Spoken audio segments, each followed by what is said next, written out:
کہ ہم بڑی عاجزی کے ساتھ، خاکساری کے ساتھ اس کے حضور چلیں. خدا کسی کا طرفدار نہیں ہے.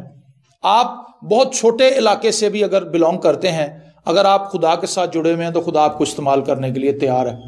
اگر آپ چھوٹے سے ایریا سے تعلق رکھتے ہیں، چھوٹے سے گھرانے سے تعلق رکھتے ہیں، بائبل مقدس میں لکھا ساؤل چھپ گیا جا کے، اس نے کہا جی میں تو چھوٹے سے گھرانے سے تعلق رکھتا ہوں، بنیامینی قبیلے سے میرا تعلق ہے،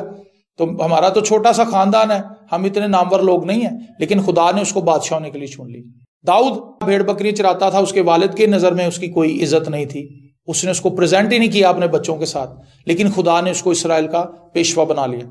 اور خدا نے کہا یہ شخص میرے دل کے موافق ہے. پریز دی لارڈ. خدا طرفدار نہیں ہے، خدا کسی کا طرفدار نہیں ہے. خدا چھوٹے چھوٹے لوگوں سے بڑے بڑے کام کروا دیتا ہے، اور وہ لوگ جو اپنے آپ کو بڑا سمجھتے ہیں وہ زیر ہو جاتے ہیں، وہ حقیر ہو جاتے ہیں، وہ بے قدر ہو جاتے ہیں. لیکن جو لوگ خدا سے ڈرتے ہیں، خدا کی عزت کرتے ہیں اور مسیح یسوع کی راست بازی میں آگے بڑھتے ہیں، خدا ان کو پسند کرتا ہے. تو آج یہ ایک سمپل سادہ سا میسج میں آپ کے سامنے رکھنا چاہتا ہوں کہ آپ اس بات پر فخر کریں کہ خدا طرفداری کرنے والا نہیں ہے. آمین. کئی بار بچوں کو اپنے ماں باپ سے شکایت ہوتی ہے کہ جی میری ماں جو ہے نا وہ بڑے بھائی کی زیادہ مانتی بات، میرے بڑے بھائی کو زیادہ ترجیح ملتی ہے، جی مجھے تو کوئی پوچھتا ہی نہیں فیملی میں. ہمارے بڑے بھائی کو، میں نے بہت سے لوگوں کو یہ کہتے سنا ہے، جہاں 3 4 یا 5 6 بہن بھائی ہوں نا، وہ ضرور یہ بات کریں گے ابا جی تے بس ساڈے بڑے وہ غلط کرے، وہ جو مرضی کرے، ابا جی کہتے ہیں بیٹا بس تو کری جا، لیکن ہم اگر کچھ کریں ہمیں فوری طور پہ پکڑ لیتے ہیں. مطلب وہ یہ کہنا چاہتے ہیں کہ ہمارے والدین طرفدار ہیں لیکن خدا طرفدار نہیں ہے. پطرس کہتا ہے کہ اب میں جان گیا، اب مجھے پورا یقین ہو گیا کہ خدا کسی کا طرفدار نہیں. والدین بھی انسانی ہوتے ہیں، ان سے غلطیاں ہو سکتی ہیں، ہو سکتا ہے وہ کسی بچے کو فیور دیتے ہوں کسی خاص وجہ سے، اور کئی بار والدین اس بچے کو زیادہ فیور دیتے ہیں جو بچہ اچھی زندگی نہ گزارا، جو کمزور ہو، جو بدتمیز ہو، جس کی اپنے بہن بھائیوں سے نہ بنتی ہو. ماں باپ اس کو زیادہ فیور دیتے ہیں کیونکہ ماں باپ کو پتا ہوتا ہے کہ بھی بہن بھائیوں نے اس کو کچھ نہیں دینا،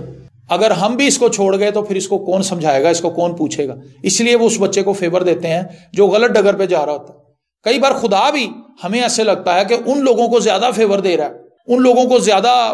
آگے لے کر جا رہا ہے جو لوگ خدا کے کلام کے اگینسٹ چل رہے ہیں، لیکن اس کے پیچھے ریزن یہ ہے کہ خدا انہیں وقت دے رہا ہے تاکہ وہ توبہ کے لیے واپس آ جائیں، وہ خدا کے حضور اپنے آپ کو جھکا لیں. اس کا مطلب یہ نہیں کہ خدا ان کی بدکاریوں کو بڑا پسند کر رہا ہے اور خدا انہیں سپورٹ کر رہا ہے کہ اور بدکاری کریں، نہیں، خدا انہیں ڈھیل دے رہا ہے، خدا انہیں موقع دے رہا ہے کہ وہ خدا کی طرف دوبارہ لوٹ آئیں، خدا کی طرف دوبارہ رجوع ہو جائیں. تو خدا کسی کا طرفدار نہیں. اگر آپ خدا سے ڈریں گے، اگر آپ مسیح یسوع کی راست بازی میں چلیں گے، وہ راست بازی جو خدا نے آپ کے لیے مہیا کی ہے، مفت راست بازی، مسیح یسوع کی راست بازی، اس کا خون، اس کی صلیبی موت اور اس کا آپ کے لیے جی اٹھنا، تو پھر آپ خدا کو پسند آئیں گے. ہاللیلویا. آئیے ہم سب اپنے سروں کو جھکائیں اور دعا مانگیں. آسمانی باپ، لشکروں کے خدا، تیری شکر گزاری کرتے ہیں کہ تو کسی کا طرفدار نہیں. وہ لوگ جو تجھ سے محبت کرتے ہیں، وہ لوگ جو تجھ سے پیار کرتے ہیں، وہ لوگ خدا جو تیرے حضور جھکتے ہیں، عاجزی کرتے ہیں، اپنے زندگی کو تیرے حضور جھکا دیتے ہیں، تیری مرضی کے تابع کر دیتے ہیں اپنے آپ کو. تو انہیں برکت دیتا ہے، خواہ وہ کسی بھی قوم سے تعلق رکھتے ہیں. تو یہ نہیں کہتا کہ تم میرے لوگ نہیں، میں تمہیں نہیں جانتا، لیکن جب وہ تائب ہو کر تیری طرف آتے ہیں، وہ تیری طرف رجوع کرتے ہیں، تو انہیں نکال لیتا ہے، تو انہیں دنیا سے الگ کر لیتا ہے، تو انہیں اپنے لوگ سمجھنے لگتا ہے، تو انہیں اپنے لوگ بنا لیتا ہے، اور تو ان کے وسیلے سے اپنی خدمت کا کام کرتا ہے. سو خداوند ہم شکر گزار ہیں اپنے ان تمام عزیزوں کے لیے، اپنے ان تمام خدا بہن بھائیوں کے لیے جن کو تو دوسری اقوام سے لے کر آیا، لیکن تو نے انہیں اپنے جلال کے لیے کثرت سے استعمال کیا، اور تو نے ان کے وسیلہ سے یہ ثابت کیا کہ میں کسی کا طرفدار نہیں. سو خداوند ہمیں توفیق دے کہ ہم اپنی ساری زندگی تجھ سے ڈرتے رہیں، ہم خداوند تیری رسپیکٹ کرتے رہیں، ہم آنر کرتے رہیں تجھے، اور اپنی زندگی کے ہر ایک معاملے میں، بولنے میں، کھانے پینے میں، اٹھنے بیٹھنے میں، بات چیت میں، ہر ایک ایریا میں،